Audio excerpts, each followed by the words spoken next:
So now we have to figure out how the torque differs when we change the angle. Yep. So can everybody see? There's the line going from the tip of the deck over the two pulley wheels.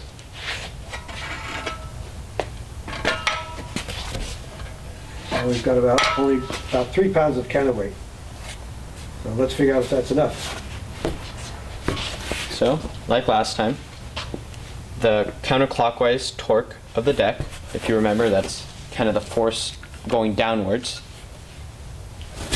is 57.75 inch-pounds of torque. Same thing like last time.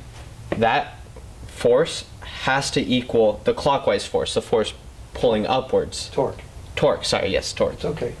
Which is 57.75 inch-pounds. Plug that back in. Now we do weight times, it would have been weight times distance, equals torque, but we don't know the force, so we solve for it. Okay, wait. Is force and weight sort of interchangeable?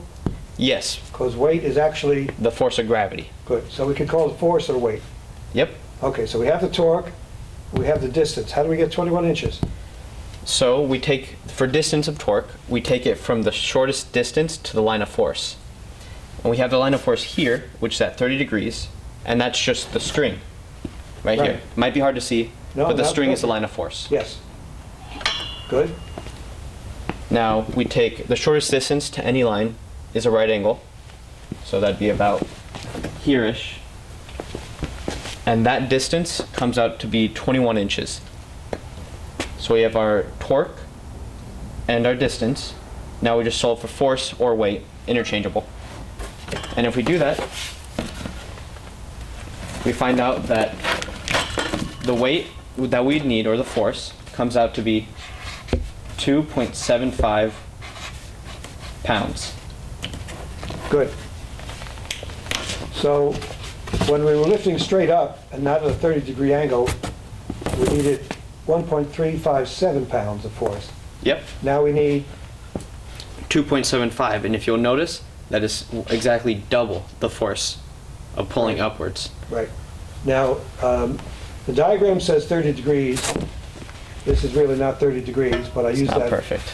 Well, I want the students to get used to the fact that in a 30, 60, 90 triangle, the short side is always half the long side. 21 is half of 42. Yep.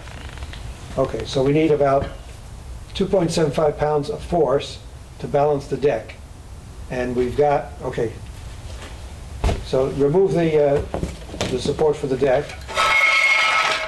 So what's holding up the deck? The counterweight. Which is about 3 pounds of counterweight. Yep.